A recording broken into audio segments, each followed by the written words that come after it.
La palabra del Señor nos lleva hoy al libro de Tito, capítulo 3, versículo 5, que nos dice lo siguiente: nos salvó no por obras de justicia que nosotros hubiéramos hecho, sino por su misericordia, por el lavamiento de la regeneración y por la renovación en el Espíritu Santo. Meditando en este texto, vamos a entonar las estrofas del himno 31 para orar.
Vamos ahora. Querido Dios, Padre Celestial, gracias te damos porque podemos adorarte a través de la tecnología también, Señor. Podemos reunirnos con nuestros hermanos a través de esta plataforma y en este momento, Señor, que vamos a escuchar tu palabra, ahora nuestra mente, nuestro corazón.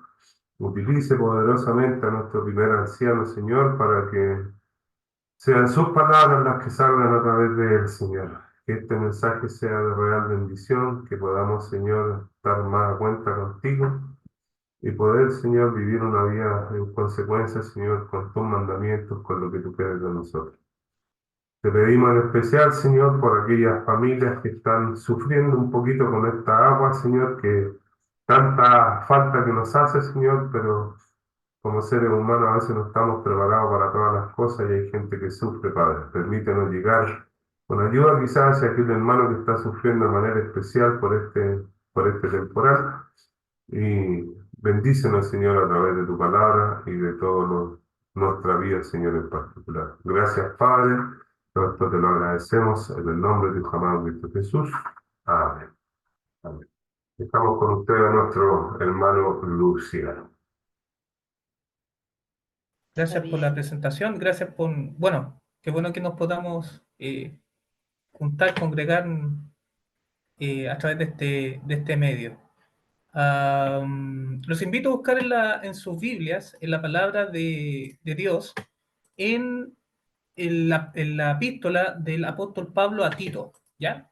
Nos vamos a la cita bíblica que citó Marcelo en Tito capítulo 3, ¿ok? Va a ser nuestro texto de estudio de esta mañana. Tito capítulo 3, versos 1 al 8. 1 al 8. Tito capítulo 3, versículo 1 al 8. Los invito para que durante todo el tema del día de hoy mantengamos abierto esta porción de la Sagrada Escritura porque va a ser el texto base, en el cual se va a tratar el tema del día de hoy. Tito capítulo 3, versículos 1 al 8. Ahí se está compartiendo en pantalla, muy bueno, muy bien, para que también lo podamos seguir. Yo lo voy a leer de la pantalla, tengo mi Biblia acá, pero lo vamos a leer en la pantalla para que todos sigamos la misma lectura. Dice así la palabra de Dios. Recuérdales que se sujeten a los gobernantes y autoridades, que obedezcan, que estén dispuestos a toda buena obra, que a nadie difamen, que no sean pendencieros, sino amables, mostrando toda mansedumbre para con todos los hombres. Porque nosotros también éramos en otro tiempo insensatos, rebeldes, extraviados, esclavos de concupiscencias y deleites diversos, viviendo en malicia y envidia, aborrecibles y aborreciéndonos unos a otros. Pero cuando se manifestó la bondad de Dios, nuestro Salvador, y su amor para con los hombres, nos salvó, no por obras de justicia que nosotros hubiéramos hecho, sino por su misericordia, por el lavamiento de la regeneración y por la renovación en el Espíritu Santo, el cual derramó en nosotros abundantemente por Jesucristo nuestro Señor, para que, justificados por su gracia, viniésemos a ser herederos conforme a la esperanza de la vida eterna. Palabra fiel es esta, y en estas cosas quiero que insistas con firmeza, para que los que creen en Dios procuren ocuparse en buenas obras. Estas cosas son buenas y útiles a los hombres. Amén. Los invito ahora. Gracias, querido Padre, bendito Dios, por darnos esta preciosa oportunidad renovada de dirigir nuestro pensamiento, nuestro corazón a sus santas palabras. Rogamos, Dios, que la porción de la palabra que acabamos de compartir sea de edificación para nuestra querida iglesia de Rejas Norte, para cada persona en forma muy individual que se ha congregado a través de esta conexión, pueda ser acompañado en forma abundante por su Santo Espíritu, que podamos apreciar esta preciosa promesa de salvación, de vida eterna, que no proviene a través de nuestras justicias, a través de obras que nosotros mismos podamos hacer, sino que viene por misericordia, una salvación por gracia gratuita que usted ofrece en forma abundante a todo aquel que con fe le obedece. Gracias, Dios querido, por esta preciosa oportunidad que tenemos, y rogamos, Dios, bendiga este momento y permitirnos estar estable en todo, en conexión, estable en atención, estable en nuestros hogares. Gracias, querido Padre, rogamos su dirección en el nombre de nuestro Señor Jesús. Amén. Muy bien. Me gustaría comenzar con el último versículo de este texto. Quiero ser bien puntual en lo que vamos a hablar. Vamos a comenzar al revés. Vamos a comenzar con el último versículo que leímos del capítulo 3, versículo 8, que decía: palabra fiel es esta, y en estas cosas quiero que insista con firmeza, para que los que creen en Dios procuren ocuparse en buenas obras. Estas cosas son buenas y útiles a los hombres. ¿Ya? Entonces aquí Pablo inmediatamente nos confronta en esta parte diciendo que lo que acaba de decir, esto es útil que se persista en forma continua. No es mera majadería, aunque pueda parecer como tal, sino que es la necesidad urgente que tenemos como iglesia de persistir en aquella cosa que Pablo nos acaba de presentar. ¿Cuál? Lo que se presenta del versículo 1 en adelante. Bueno, en realidad todo el libro, pero en forma muy particular, digamos, para acotar el tema, aunque desde el verso 1 en adelante está muy contenido lo que Pablo habla en el capítulo 1 y el capítulo 2 de Tito. Estas cosas tenemos que insistir, ¿ok? De lo que sale del versículo 1 en adelante. Y teniendo como texto, digamos, en el epicentro, el versículo 5, que fue el texto de meditación, ¿ya? Vamos a leerlo. Nuevamente, el versículo 5, que es la parte central de este mensaje de la justificación por la fe, o justificado por gracia. No sé su Biblia. En mi Biblia, en el capítulo 3, aparece el título justificado por gracia, ¿ok?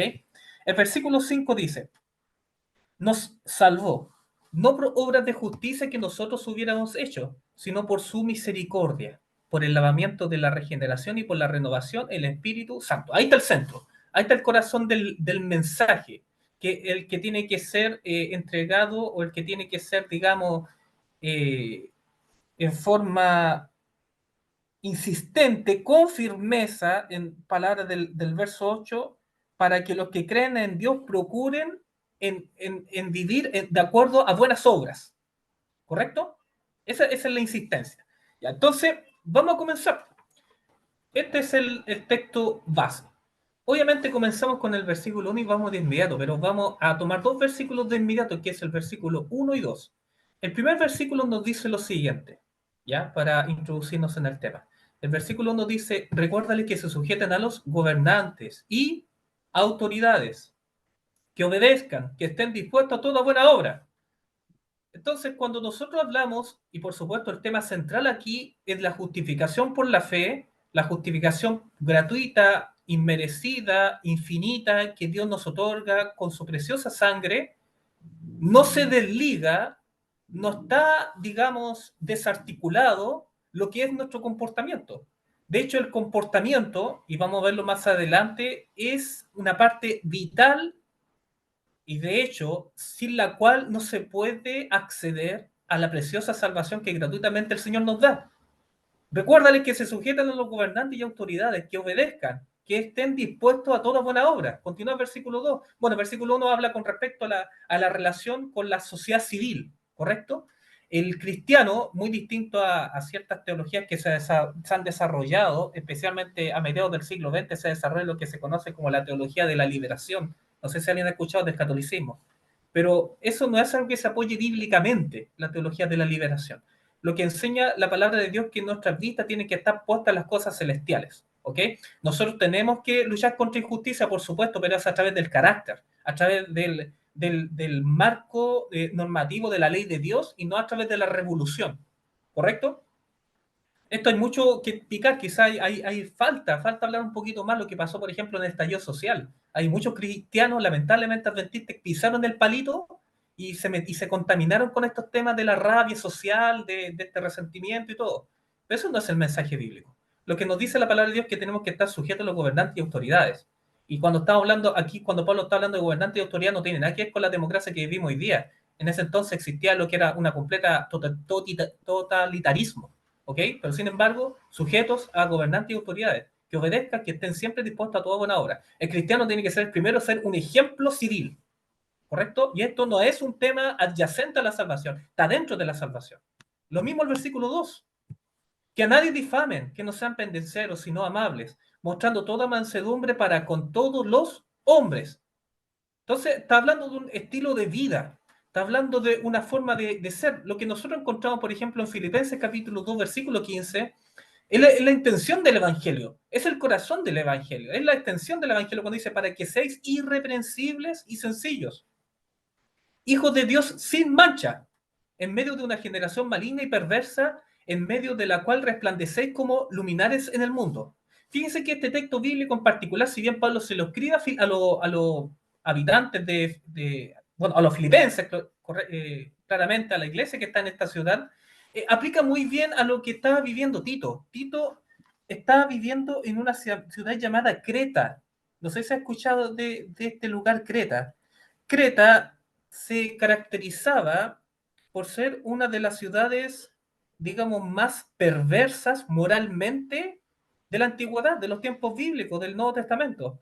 De hecho, los mismos romanos, usted no sé si ha estudiado, quizá algunas películas de repente muestran el estilo de vida del Imperio Romano, que era bastante lascivo, bastante, digamos, laxo en temas morales, pero sin embargo los mismos romanos se escandalizaban de la vida que llevaban los cretenses. Para que se dé cuenta que si cuando uno ve, se escandaliza un poquito con la vida del Imperio Romano, cómo llevaban la vida ahí, tan lax en lo moral, los cretenses eran peor. Los mismos romanos se escandalizaban. Imagínense lo terrible que eran los cretenses. Y Tito estaba en esa sociedad, pero Pablo apela especialmente a Tito para llevar una vida irreprensible, ¿correcto? Que sean un ejemplo. Entonces, muestra justamente ese contraste entre un mundo perverso y la vida en rectitud que tienen que llevar los hijos de Dios que proclaman ser salvados por gracia. Ser salvado por gracia implica necesariamente de principio a fin llevar una vida de rectitud, una vida sujeto a la ley de Dios y a la ley del mundo. La ley del mundo es para el cristiano como si el mismo Dios lo dictara, a menos que la ley del mundo vaya contra los preceptos divinos. Entonces el cristiano, en función de la fidelidad que solamente le debe a Dios, debe decir, es menester obedecer a Dios antes que a los hombres. Solamente esa es la excepción. Pero mientras las leyes civiles exijan un comportamiento, el cristiano tiene que ser el mejor ciudadano, valga de la redundancia, de la sociedad. ¿Me entiendes? Si nosotros vamos a lo que se nos enseña del Evangelio en Romanos capítulo 10, del verso 13 al 17, usted puede seguir en la lectura en su misma Biblia o también verlo en pantalla. De repente se tocan ciertos textos bíblicos aislados, pero el contexto es muy diferente a lo que insinúa a primera vista el texto bíblico. Por ejemplo, el versículo 13 dice lo siguiente: porque todo aquel que invocare el nombre del Señor será salvo. Y nosotros ante texto bíblico decimos, amén. Por supuesto que es así. Todo aquel que invocare el nombre del Señor será salvo. Ahora la pregunta es la siguiente: ¿qué es invocar el nombre del Señor? Esa es la pregunta. Porque si se toca este texto en forma descontextualizada, y lamentablemente en muchas predicaciones así, usted solamente invoca el nombre del Señor, lo que es su vida y todo, bueno, Dios sabrá en su momento y todo, usted puede, quizás tenga estas malas costumbres, tenga esta adicción, tenga la mala costumbre de andar hablando mal de otras personas, tenga la mala costumbre de hacer esto, de andar mirando lo ajeno, etcétera. Pero usted solamente invoca el nombre del Señor y va a ser salvo. ¿Está diciendo eso el texto bíblico? Mire que la palabra de Dios nunca deja lugar a equívoco cuando se le estudia en forma fervorosa y en forma sincera. Porque el texto bíblico continúa diciendo lo siguiente, hablando en primer lugar con respecto a la responsabilidad de los que han sido beneficiados del Evangelio, antes de aquellos que aún no le conocen. Cuando dice, ¿cómo pues invocarán a aquel en el cual no han creído? ¿Y cómo creerán en aquel de quien no han oído? ¿Y cómo irán sin haber quien les predique? ¿Y cómo predicarán si no fueren enviados? Como está escrito, cuán hermosos son los pies de los que anuncian la paz, de los que anuncian las buenas nuevas. Y aquí viene, más no todo, ¿qué dice? No todos obedecieron al Evangelio. Pues Isaías dice, Señor, ¿quién ha creído a nuestros anuncios? ¿Y cómo responde a esta pregunta? ¿Quién ha creído? O quién habla del tema de invocar el nombre del Señor, de creer en el nombre del Señor. Y ahí viene el texto bíblico célebre del verso 17 que dice, así que la fe es por el oír y el oír por la palabra de Dios. Este texto bíblico es inconfundible. Si usted busca los comentaristas, hay un consenso relativo al respecto del significado del concepto oír en este versículo, que es que tiene una implicancia, digamos, que atraviesa toda la escritura desde el Antiguo Testamento. Eh, Oír, para hacerla breve, se entiende como obedecer, ¿correcto? La fe es por obedecer. ¿Y obedecer qué cosa? La palabra de Dios. Entonces, cuando usted dice tengo fe y esa fe que salva, es una fe que obedece, anda en obediencia, sin la cual la fe no existe. Santiago es claro que dice que la fe sin obra es muerta. ¿Se da cuenta? El concepto de oír aquí es bastante inclusive intuitivo, porque usted, quizás la mayoría, si no todos, son papás o han sido papitos de niños chicos. Y cuando usted le dice algo a su hijo, un mandato, y su hijo no le obedece, ¿qué es lo que usted le dice, entre otras cosas, a su hijo? ¿Acaso no me escuchas? ¿Acaso no me oyes lo que te dije? Lo que usted está diciendo es, ¿acaso por qué no me obedeces? Se entiende que oír y obedecer, aún coloquialmente se entiende como el acto de obedecer. No es un acto meramente cognitivo o biológico de traducir caracteres que entran por nuestro oído. ¿Correcto? Oír bíblicamente tiene que ver con una actitud de acatar, ¿correcto? En este caso, acatar la palabra de Dios. Esa es la fe. Entonces, cuando volvemos al verso 13, porque todo aquel que invocar el nombre del Señor será salvo, está hablando simplemente que es una fe en obediencia. Invocar al Señor es obedecerle. Es buscarle a través de la palabra y hacer que esa palabra sea vida en mi vida. ¿Se da cuenta? No es una cuestión meramente de un prender, de una conciencia, de cerrar los ojos, de hacer una fuerza mental. Tiene que ver con una actitud de vida e invocar el nombre del Señor, tener fe en la gracia salvadora de nuestro Señor Jesucristo. Continuando con la lectura, en Tito capítulo 3. Acuérdense, siempre estamos en Tito capítulo 3. Dice, porque nosotros también éramos en otro tiempo insensatos, rebeldes, extraviados, esclavos de concupiscencias y deleites diversos, viviendo en malicia y envidia, aborrecibles y aborreciéndonos unos a otros. Este texto bíblico permite aquí que hagamos una pausa para examinar o hacer una introspección al respecto. Lo invito a que lo haga, porque este texto bíblico presupone lo siguiente. Intencionalmente colocamos en rojo acá una palabra clave. Éramos. Las promesas de la palabra de Dios que usted quizá, bueno, más que quizá, probablemente usted desea de todo corazón que se hagan realidad en su vida, están condicionadas. Las promesas de Dios no son incondicionales. Las promesas de Dios todas son condicionales. En este caso, las promesas que se desprenden de los versículos 4 en adelante, de la salvación preciosa, del derramamiento del Espíritu Santo, están condicionadas a una vida pasada, a algo superado. Yo le pregunto lo siguiente, ¿usted podría decir honestamente con Pablo este versículo? Porque nosotros también éramos en otro tiempo insensatos, rebeldes, extraviados, esclavos de concupiscencia y deleites diversos, viviendo en malicia y envidia, aborrecibles y aborreciéndonos unos a otros. ¿Podría decir que el Espíritu Santo, la obra del Señor, ha hecho que esa sea una cosa pasada en su vida? ¿O en realidad usted tiene estos problemas en la actualidad? Escuche lo que estamos diciendo, y más lo que estamos diciendo, lo que dice el texto bíblico. Tenemos que ser honestos con el texto bíblico, no con nuestro razonamiento, con nuestras excusas humanas. Dice, porque nosotros también éramos en otro tiempo.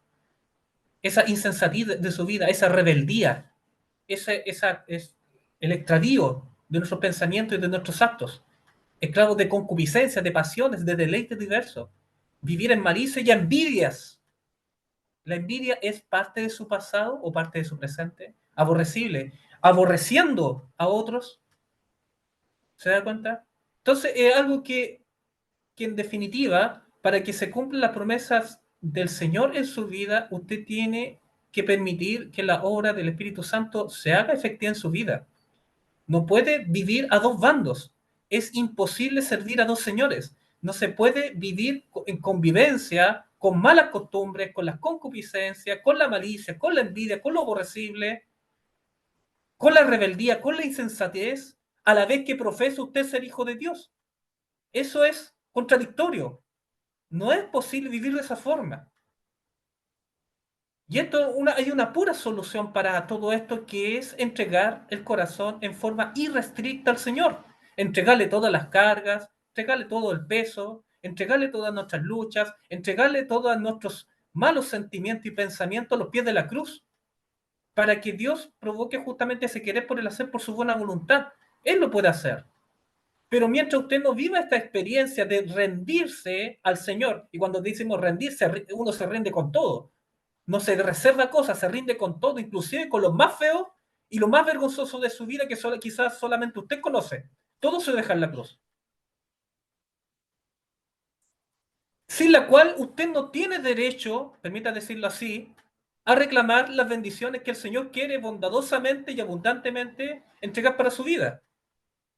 Eso en primer lugar. En segundo lugar, lo que nos dice este texto bíblico, que cuando vivimos esta experiencia, por consecuencia vivimos también la función, la necesidad de compartirlo con otros, porque nosotros también éramos así.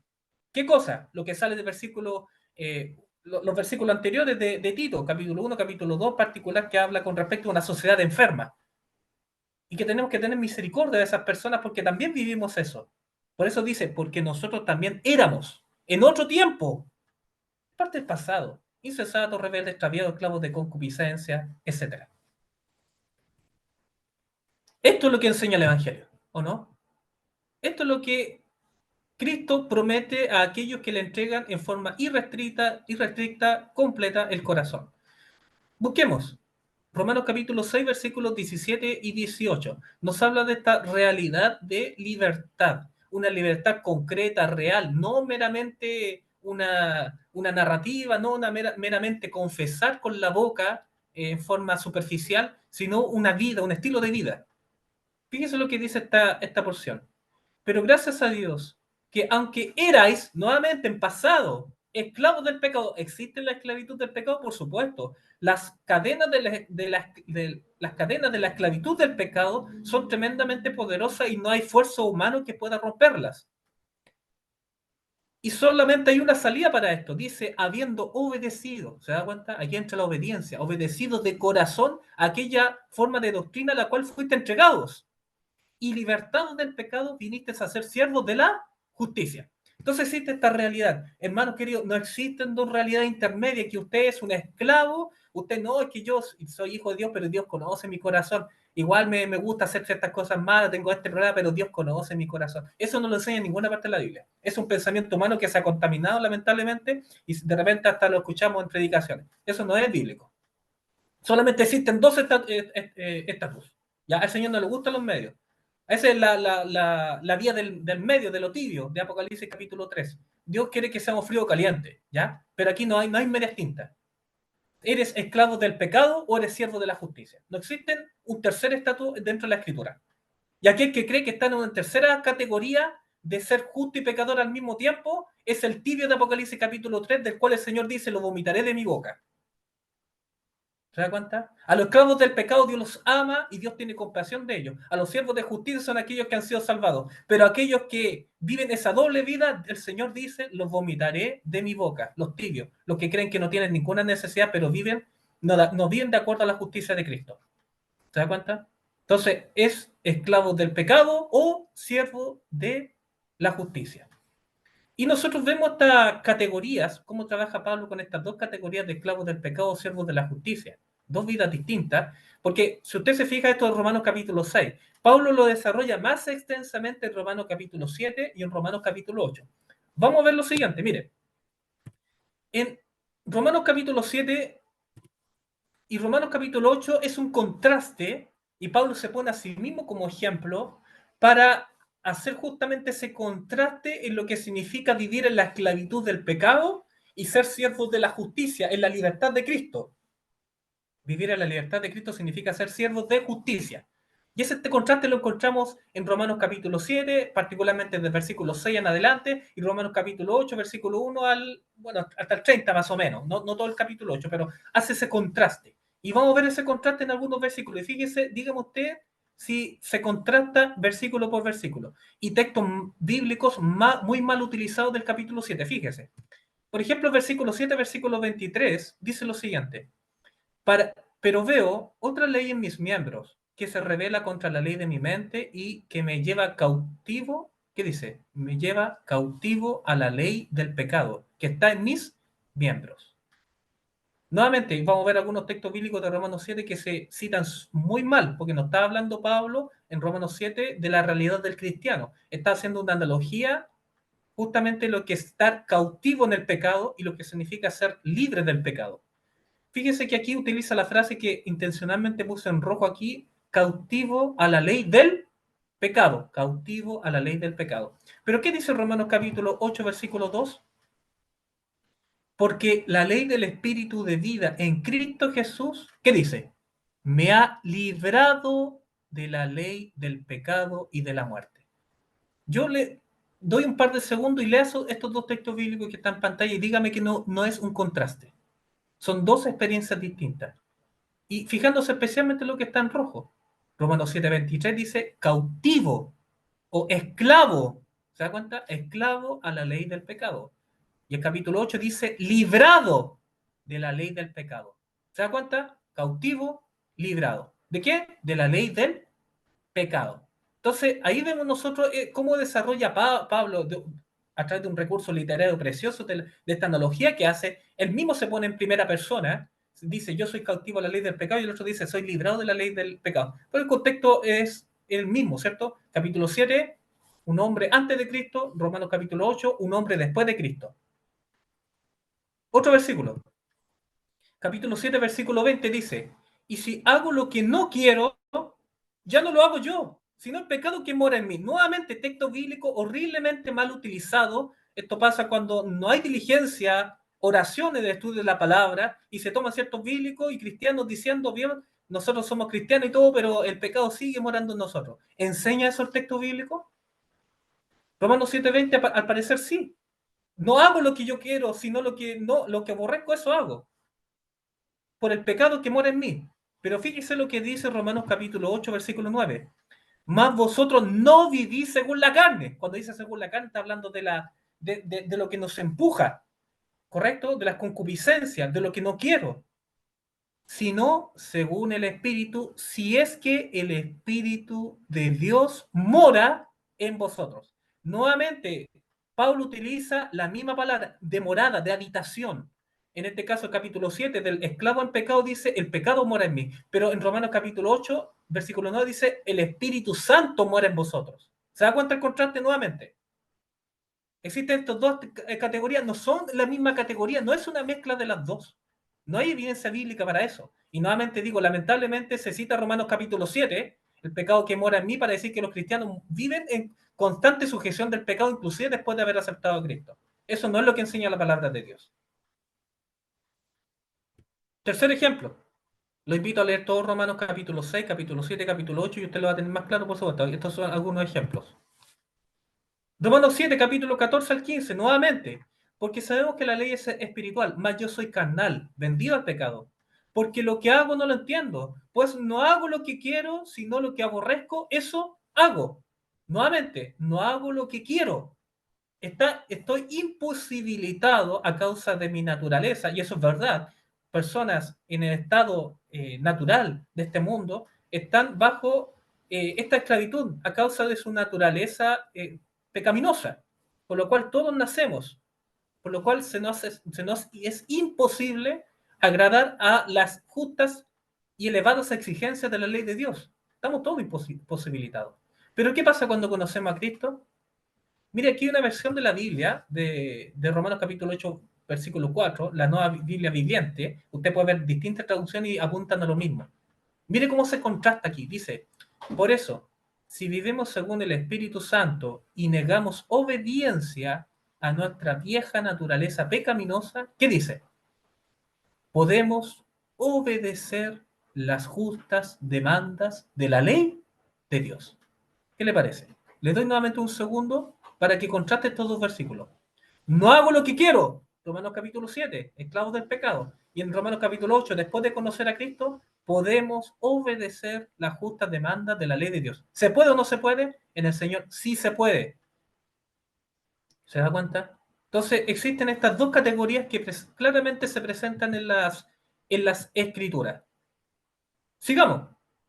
A la siguiente cita bíblica de Tito capítulo 3. ¿Ya? No nos estamos deteniendo mucho para poder ir avanzando. Capítulo 3, versículo 4 dice lo siguiente. Pero cuando se manifestó la bondad de Dios nuestro Salvador y su amor para con los hombres, aquí obviamente no hay una pausa, continúa el versículo 5 de inmediato, pero necesitamos hacerlo necesariamente por lo que implica nuevamente lo que dice este versículo. Dice, pero cuando se manifestó la bondad de Dios nuestro Salvador y su amor para con nosotros. ¿En comparación con quién? Aquí la palabra clave o que seleccionamos intencionalmente es cuándo. ¿Cuándo ocurre esto? ¿Cuándo se manifiesta la bondad de Dios nuestro Salvador? Nuevamente, falsas teorías que enseñan de que nosotros hemos sido salvados antes de nacer, que nosotros nacimos salvos, que nosotros o hay una actividad divina que trasciende de nosotros y no tiene que ver con nuestra conciencia y con nuestras decisiones. Pero cuando uno se encuentra con la palabra de Dios de cuándo se manifiesta la bondad, la misericordia, la salvación, siempre lo habla en forma y en términos contingentes. ¿Qué significa? Que la salvación es algo que ocurre en la conciencia, en la realidad y el tiempo del ser humano. Fíjese que inclusive el hecho de que como pueblo adventista tengamos uno de los pilares que es la no inmortalidad del alma, o sea que nuestras almas no son inmortales, nosotros somos un alma y somos finitos, somos mortales, no somos atemporales, somos temporales, estamos sujetos al tiempo y espacio. La justificación, así también el pecado, no puede ocurrir afuera de nosotros, tiene que ocurrir dentro de nuestra realidad. En otras teologías, como la teología católica y la teología evangélica, se entiende esta confusión media mística, misticista, porque donde existe esa cosa de la temporalidad, de la inmortalidad del alma como otra dimensión, ocurre estas cosas como el concepto de pecado original, esta cosa de la justificación, otra teoría de la justificación legal universal, entre otras cosas. Pero cuando nosotros nos centramos en la palabra de Dios bajo el presupuesto de la no inmortalidad del alma, o sea que somos temporales, la misericordia de Dios se manifiesta en forma consciente, en nuestra realidad. Y en este versículo en particular, Tito capítulo 3, versículo 4 dice, pero cuando se manifestó la bondad. ¿Cuándo? ¿A qué cuándo? A lo que salía en el versículo 3. ¿Te acuerdas lo que habíamos leído en el versículo 3? Nosotros también éramos en otro tiempo insensatos, rebeldes, etc. Está hablando de la realidad de nuestras vidas, de nuestros malos comportamientos, de nuestras malas decisiones. En ese periodo Dios se manifestó con su bondad como nuestro Salvador y muestra su amor para con todo hombre, para con los hombres, en esa actividad de la conciencia del ser humano cuando estamos muertos en nuestros pecados y transgresiones, dice Pablo en nuestra parte. Estábamos muertos en nuestros pecados y transgresiones. No estábamos muertos en pecados y transgresiones antes de nacer, ni salvo antes de nacer, sino que es un acto contingente de nuestra conciencia. ¿De qué nos habla esto? ¿De qué estamos hablando? De un principio bíblico que trasciende en toda la escritura. Un ejemplo solamente es lo que sale en 2 Corintios, pero lo vemos en el Antiguo Testamento, en el Nuevo Testamento y en muchas partes. Que la salvación es un acto contingente de tu realidad. Hoy es el día de tu salvación. No es ayer, no es la decisión que tomaste hace un mes o hace 25 años lo que te determina. Lo que te determina es lo que estás decidiendo justamente ahora.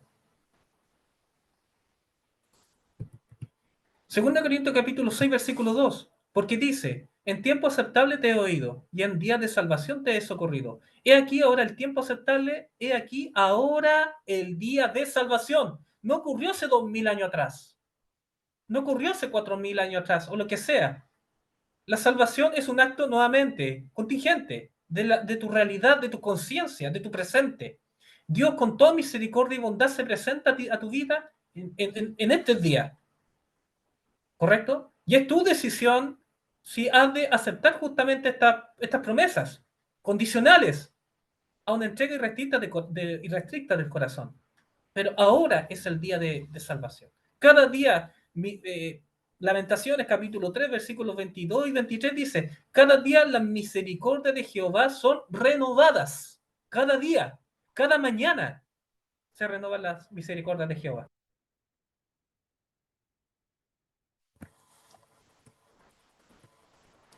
Seguimos ahora con el texto bíblico central.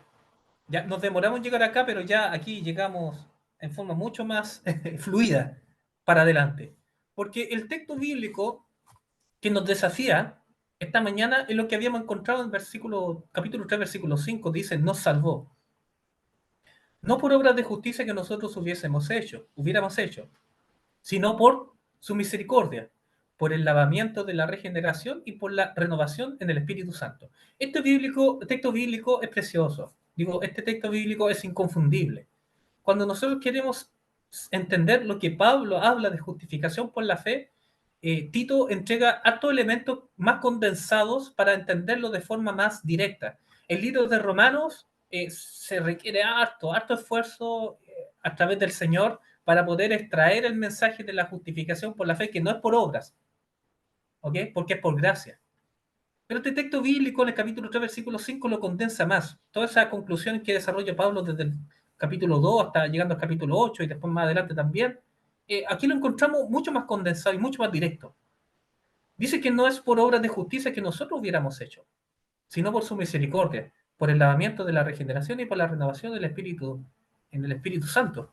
No es por obra de justicia que nosotros podamos hacer. Es claro lo que dice Romanos capítulo 6, verso 23.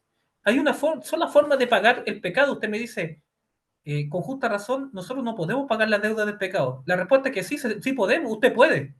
Usted puede pagar la deuda de pecado que usted tiene por sí mismo, sí se puede. ¿Sabe cómo? Con la muerte.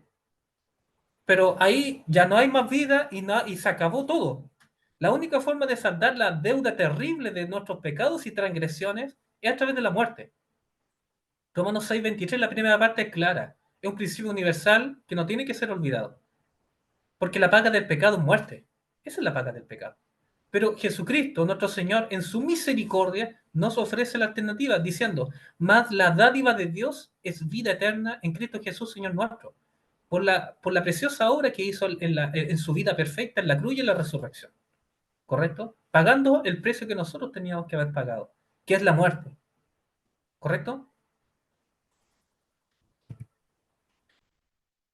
Pero me encuentro con una cita de los testimonios en el libro Fe y Obra, página 97, con respecto a la salvación, que aparentemente vamos a ver una pequeña contradicción, pero vamos a ver que hay una luz muy importante que tenemos que considerar y ver que Pablo habla exactamente de lo mismo. Mira lo que dice. Al principio, todo de acuerdo, dice, el que está intentando alcanzar el cielo por sus propias obras al guardar la ley, ¿qué dice? Está intentando un imposible. Eso todos tenemos que estar de acuerdo, ¿correcto? Alcanzar el cielo por sus propias obras al guardar la ley está intentando un imposible. Eso está totalmente fuera de nuestro alcance humano. Aquí está la clave, alcance humano, no alcance, alcance humano. Continúa la cita diciendo, el hombre no puede ser salvado sin la obediencia. ¿Es importante la obediencia para la salvación? La respuesta es absolutamente sí. Que no le vendan la pomada, que no le vengan decir otra cosa, porque la palabra de Dios es clara. La obediencia siempre ha sido condición para la vida eterna. Jesucristo lo dijo claro y nadie puede negar lo que dijo Jesucristo cuando dijo, muchos en aquel día me dirán Señor, Señor. No todo aquel que me dice Señor, Señor entrará en el reino de los cielos, sino el que hace la voluntad de mi Padre que está en los cielos. Es una condicionante clara que entrega el Señor Jesucristo. Nadie puede ser salvo sin la obediencia. Entonces, dado que por nosotros es imposible guardar perfectamente la ley de Dios, pero sin embargo, la obediencia es indispensable para la salvación, entonces nosotros estamos completamente desesperanzados. Pero continúa diciendo, pero sus obras no deben ser propias. Cristo debe efectuar en él tanto el querer como el hacer la buena voluntad de Dios.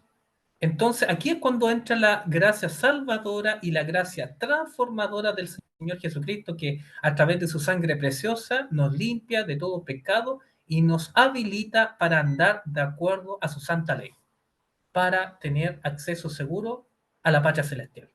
Eso lo vamos a ver en textos bíblicos más adelante. La palabra de Dios es clara, ya no se confunde en ninguna parte. Lamentable que se hacen ciertas tergiversaciones con respecto a la justificación por la fe, que diciendo que la obediencia no tiene nada que ver, que la obediencia viene después. Eso no es lo que enseña la palabra de Dios. La obediencia es clave en la salvación. ¿Ya? Para aplicar a la preciosa gracia salvadora, ¿cierto? Inmerecida, tenemos que vivir en conformidad, pero de acuerdo al movimiento que el Espíritu de Dios hace en los corazones de aquellos que se han entregado a Él. Nuevamente volvemos. Tito 3.5. ¿Acaso no es lo que enseña eso Tito 3.5? Le decía que este versículo está condensado gran parte en forma clara lo que es el tema de la justificación por la fe. Ya que Pablo se demora un poquito más en Romano porque entra más profundamente, entran aguas profundas en Romano, capítulo 2, capítulo 3, 5, y después ya resuelve bien así ya completamente capítulo 6, ¿correcto? Y después sigue, por supuesto. Pero diciendo aquí, nos salvó, no por obra de justicia que nosotros hubiéramos hecho, sino por su misericordia. Y aquí está la clave, hermanos. Mira lo que dice. ¿Cómo nos salva Dios? Dice, por el lavamiento de la regeneración y por la renovación en el Espíritu Santo. Les doy un par de segundos para que piensen, en especial lo que está en rojo. ¿Cómo nos salva Dios? ¿Es simplemente un decreto que Dios dice con su boca? ¿O es algo que con su poder provoca en la vida práctica, real, concreta del creyente? Nuevamente, nos salvó por su misericordia. Deje afuera la justicia que nosotros por nosotros mismos intentamos hacer. Eso no se puede. Pero sí a través del lavamiento de la regeneración y por la renovación en el Espíritu Santo. Está invocando a la tercera persona de la divinidad. Quizás malamente despreciado. Jesucristo fue muy claro al decir que toda blasfemia será perdonado, pero la blasfemia contra el Espíritu Santo no va a ser perdonada. Este texto bíblico tiene mucha implicancia, tiene que ver con el rol del Espíritu Santo, como también por su persona. Ese negación que se le está haciendo con respecto, por ejemplo, a la salvación. Algunos púlpitos adventistas lo he escuchado lamentablemente diciendo claramente de líderes y pastores diciendo que el Espíritu Santo no tiene que ver con la salvación. El Espíritu Santo es después de la salvación, no antes ni durante, sino que después. Los dones espirituales, porque dado que la salvación es por gracia, el Espíritu Santo tendría que venir después, porque el Espíritu Santo, siempre que se habla del Espíritu Santo, tiene que ver con lo concreto, con lo real. con lo fáctico de la vida, con la transformación, con el cambio de mente y de corazón. Entonces, y dado que la salvación es por gracia, esa malentendida gracia, entre comillas, no puede participar el Espíritu Santo acá, porque es solo por gracia y Jesucristo lo hizo todo hace 2000 años atrás. Solamente tú tienes que creer, entre comillas. Y eso es un pecado horrible. Es una equivocación fatal. Nosotros lo que estamos viendo en este versículo, vuelvo atrás, que nos salvó a través de la renovación del Espíritu Santo. Es el Espíritu Santo el agente activo de la salvación. Sin Espíritu Santo no puede haber salvación. Es la actividad transformadora, su lavamiento, su regeneración, su renovación, lo que nos permite a nosotros alcanzar salvación. Lo que dice claramente el texto bíblico, por el lavamiento de la regeneración y la renovación del Espíritu Santo. No lo decía claramente el Señor Jesús en su entrevista con Nicodemo. Tengo la costumbre de citar constantemente Juan capítulo 3, versículo 3. ¿Se acordará lo que dice el versículo 3? Decía, de cierto, te digo, que el que no naciere de nuevo no puede ver el reino de Dios. El que no naciere de nuevo no puede ver el reino de Dios. Dice que hay que nacer de nuevo para acceder a la salvación eterna. Y el versículo 5, en este caso, quise poner el versículo 5 porque aquí el Señor Jesús, ante la incredulidad de Nicodemo, lo extiende y lo explica más abiertamente, diciendo, respondió Jesús, de cierto te digo, que el que no naciere de agua, ¿y qué dice? Y del Espíritu, y aquí está hablando de la tercera persona de la divinidad, dice, no puede entrar en el reino de Dios. ¿Qué le parece este texto bíblico? ¿Debemos creer al Señor Jesús o a la falsa teoría? Es claro la enseñanza de la palabra de Dios. El que no naciere del agua y del Espíritu, de la intervención del Espíritu Santo, de la tercera persona de la divinidad en nuestra vida, no se puede entrar, no se puede aplicar al reino de los cielos. Entre las obras del Espíritu Santo, por supuesto, está, y cuando Él venga, el Consolador, ¿no es cierto? El otro Consolador, el Espíritu Santo dice, convencerá al mundo de pecado, de justicia y de juicio. El trabajo de convencimiento, de trabajo en las conciencias, es la obra preciosa del Espíritu Santo para guiarnos a la salvación. En Hechos capítulo 3, versículo 19, nos habla justamente de esta obra de convencernos de pecado.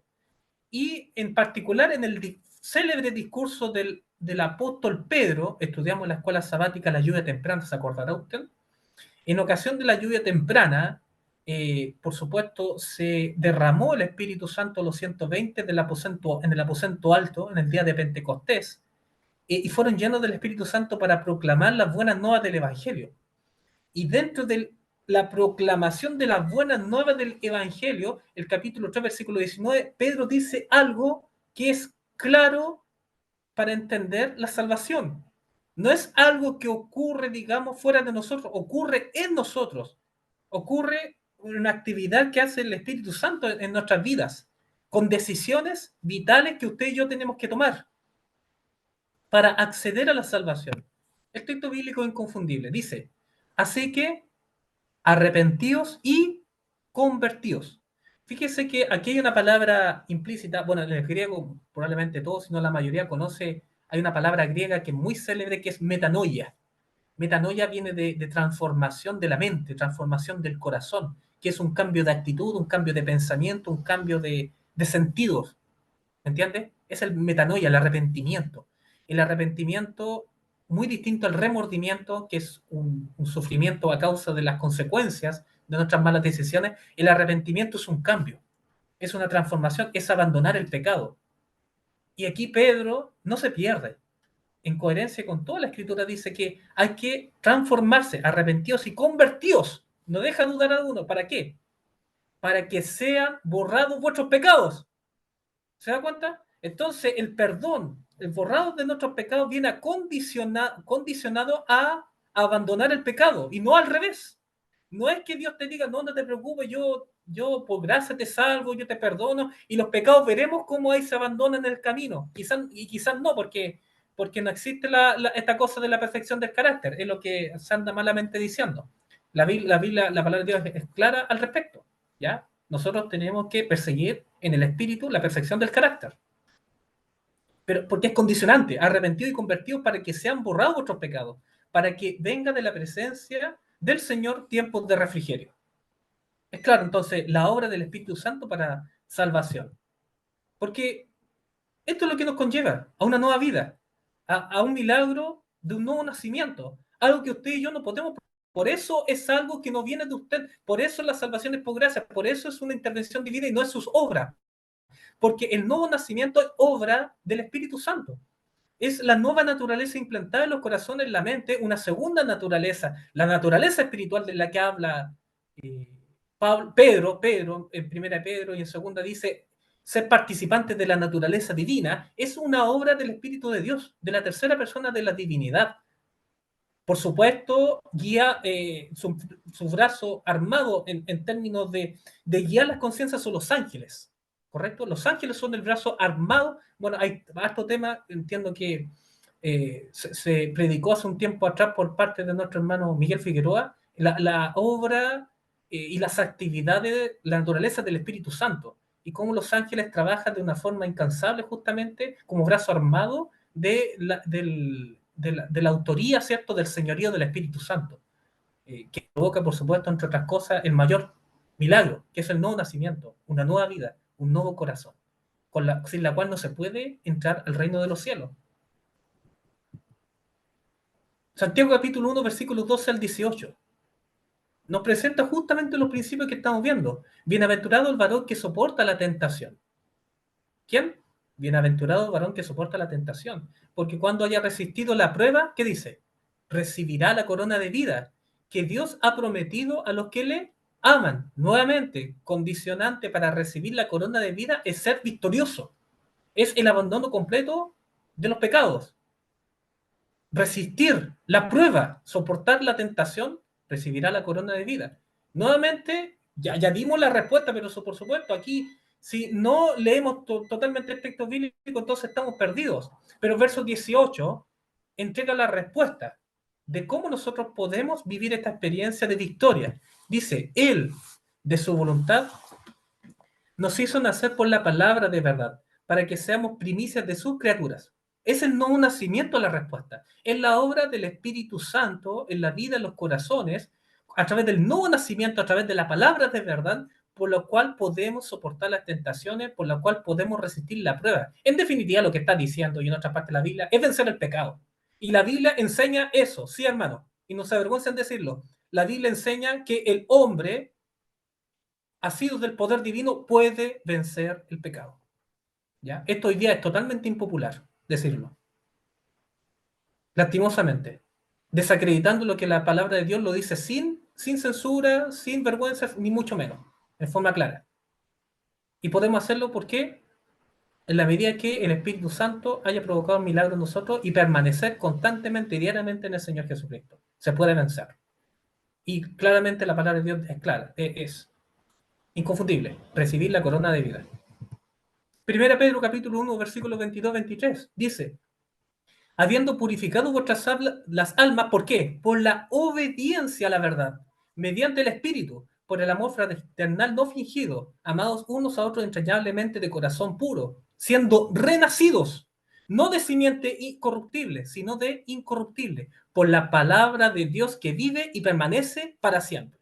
Nuevamente, nos estamos paseando por toda la Escritura, y en particular el Nuevo Testamento, para que no quepe duda que no es cosa del viejo pacto, hay también una mala comprensión al respecto. Ya plenamente el Evangelio ya se presentaba claramente estos principios que trascienden a toda la Escritura. Seguimos, ya podemos entrar en la parte final. En Tito capítulo 3, versículo 6, ya podemos entender ya mejor estos versículos que vienen. El cual derramó en nosotros abundantemente por Jesucristo nuestro Salvador. ¿Qué cosa? El Espíritu Santo para salvación. ¿Se da cuenta? No hay salvación sin derramamiento del Espíritu Santo. No hay salvación sin la presencia del Espíritu Santo en tu vida. No hay salvación sin que el Espíritu Santo no extirpó de tu corazón el pecado, el acariciado que puedas estar teniendo, si es que lo hay lastimosamente, pero hay esperanza. Porque si bien es una realidad, por nuestra condición y nuestras malas decisiones, Dios promete la victoria. Esto es algo que también revisamos en la escuela sabática al respecto. También con respecto al sellamiento. El Espíritu Santo viene a aquellos que son sin mancha.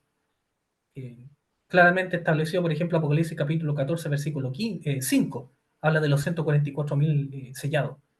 En sus bocas no falla mentira, porque son sin mancha delante del trono de Dios. Esos son los que han de recibir el sello del en sus frentes, ¿no es cierto?, del Espíritu Santo en sus vidas. Capítulo 3, versículo 7. Para que, justificados por su gracia, viniésemos a ser herederos conforme a la esperanza de la vida eterna. ¿Se da cuenta? Justificados por su gracia, viniésemos a ser herederos conforme a la esperanza de vida eterna. Ahí encontramos lo que es la justificación por su gracia, entrando en esa comunión vital con el Señor.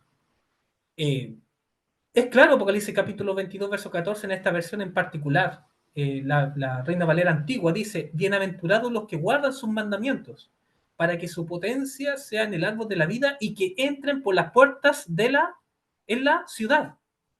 Entonces, esa relación vital con el Señor. Y finalizando, Tito capítulo 3, versículo 8.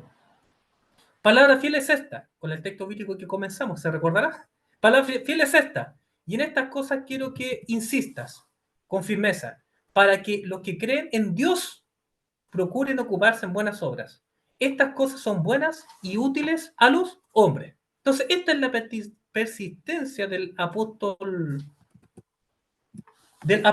Pablo con respecto a lo que nosotros tenemos que insistir en la salvación preciosa de nuestro Señor Jesucristo, es andar en una vida de permanencia con Él, ¿ya? Es una vida concreta, es una vida en la cual interviene el Espíritu Santo en nuestra vida, en nuestra conciencia, en nuestras decisiones, en nuestras acciones. Eso, queridos hermanos, que el Señor les bendiga, pero que tengan un muy buen sábado lluvioso, pero en la compañía del Señor, que es lo mejor de todo. Vamos a orar, ¿ok? Vamos a inclinar el rostro para finalizar esta meditación. Oremos. Gracias, querido y bondadoso Padre, por su palabra. Rogamos que sea su palabra y no razonamiento alguno de hombre, sino solamente su palabra la que nos guíe, porque sabemos que en ella tenemos la certeza de vida eterna. Como dice su palabra, el que se sujeta de ella no errará, no extraviará el camino. Y rogamos, Dios querido, para que la influencia de su Santo Espíritu, que es para salvación y para asegurar nuestra salvación en la vida de, de permanencia en usted, pueda guiarnos seguro hasta la vida eterna. Tenemos confianza en eso porque la salvación usted la ha asegurado para aquellos que con humildad de corazón se entregan completamente a usted. Gracias, querido Padre, rogamos su bendición en el nombre de nuestro Señor Jesucristo. Amén. Muchas Muy gracias, Carlos. Muchas gracias por el tema, muy bendecido. Y obviamente ahí te agradecemos por la exhortación en la palabra de hoy. Y bueno, queridos hermanos, para concluir este precioso culto hoy, vamos a entonar las estrofas del himno, les digo enseguida, el himno número 488, Al andar con Jesús.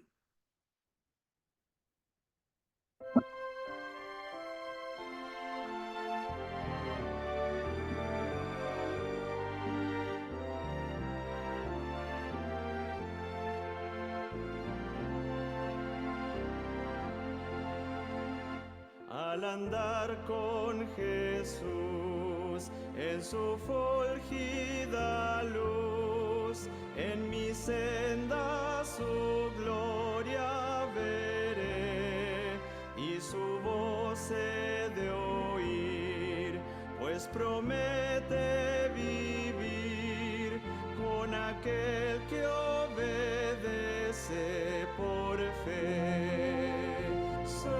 Santa ley, obedezco por fe y feliz para siempre con Jesús estaré.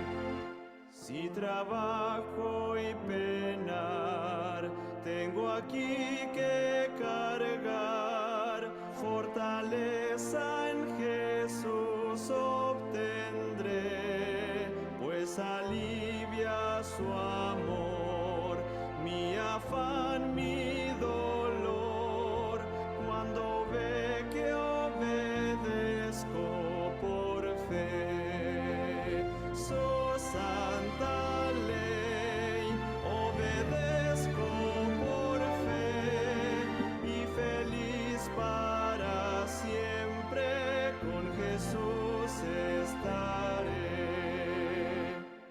nunca pude saber de su amor el placer, hasta que todo a Cristo entregué, su bondad, su favor, su poder redentor, goza aquel que obedece por fe.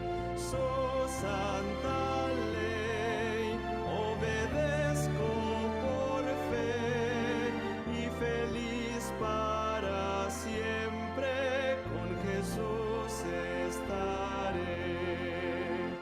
Fiel amigo Él es, sentaréme a sus pies, y a su lado el camino andaré.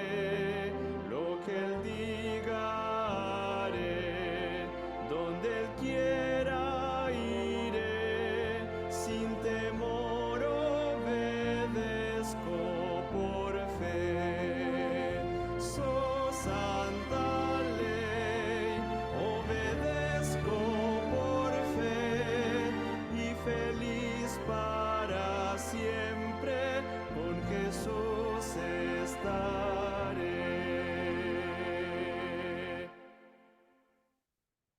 Luciano, ahí nos despides con la última oración.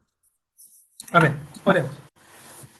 Gracias, querido y bondadoso Padre, por su bendita palabra. Rogamos, Dios, su dirección, la presencia de su Santo Espíritu. Gracias porque usted la otorga en forma abundantemente a aquellos que con humildad le buscan. Ruego por su querida iglesia de Rejas Norte, Señor, cada día podamos crecer en la gracia, crecer en el conocimiento de su verdad, crecer en obras de justicia que glorifiquen su nombre, no a hombre alguno, sino para usted, de modo que muchos puedan conocer las virtudes suyas, Señor, del único santo y bueno que es usted, Señor, y puedan alcanzar la preciosa salvación que usted ofrece. Gracias, querido Padre, rogamos su bendición en el nombre de nuestro Señor Jesús. Amén. Amén. Los esperamos a la tarde, queridos hermanos, y vamos a poner el himno para despedirnos.